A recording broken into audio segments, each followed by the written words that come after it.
Hello! Recently, I watched two of Miyazaki's classic animated films, Ponyo and My Neighbor Totoro.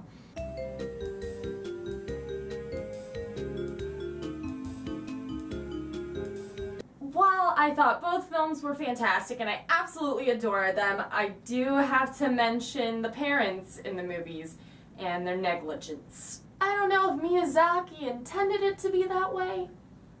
I'm still gonna call him out on it. Let's start with Ponyo. The whole movie takes place on these hill-type islands that are close enough to the ocean that they might as well be considered in it. In one scene, the mom is driving herself to work with her son sitting in the back seat, and they come to this spot in the road where it does one of these things, and in the little loopy part, it's completely flooded. And there are signs posted everywhere saying, "Do not cross, it's dangerous." And there are actual road workers there waving their arms around, yelling, "Don't do it!" So of course she guns it and thoughtlessly puts her child in mortal peril.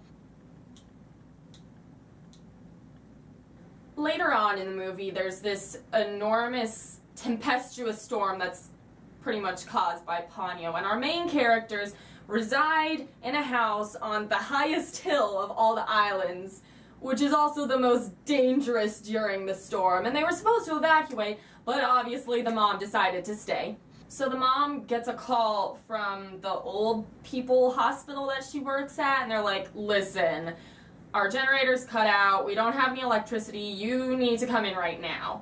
So the mom hangs up and looks at her child and essentially says, "You'll be okay being a 5-year-old by yourself in the middle of a life-threatening storm, right?" Alright, let's move on to My Neighbor Totoro. There's a magnificent scene that is just riddled with parental stupidity, and I must mention it. The scene opens in the morning, and the dad has woken up late, leaving his oldest daughter to make breakfast and lunch for the entire family.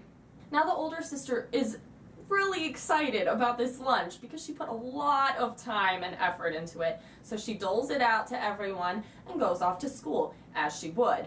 Now, I looked it up, and Japan's school hours are roughly the same as American school hours, 8 to 4, give or take an hour.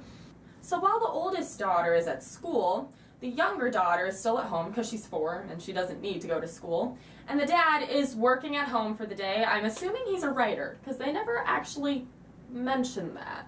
So he's sitting in his office working, and he's opened up the door to the yard so that he can watch his daughter, which he promptly does not do. The younger daughter goes on a magical adventure and meets Totoro and blah blah blah. The older daughter comes home from school, it having been 8 hours, and she goes up to her father and asks, "Hey, how was my fantastic lunch that I spent so much time making for you?" And he says, "Oh, I lost track of time. I forgot to eat. And I forgot to feed my child. In fact, I don't know where she is." I mean, come on, it's no wonder they found her passed out in the middle of the forest. And this isn't the first time that the dad just lets his daughter wander off. There's a scene later where the daughter travels for miles before anyone realizes she's gone. You, sir, you get a gold star. I'm not saying I'd be a fantastic parent. I'm just saying they shouldn't be parents at all. Now, I've never watched any of Miyazaki's other films, so I don't know if the parents are as negligent as they were in these ones, but I'd love to know, so go ahead and leave a comment. I'll catch you next time, guys. Bye.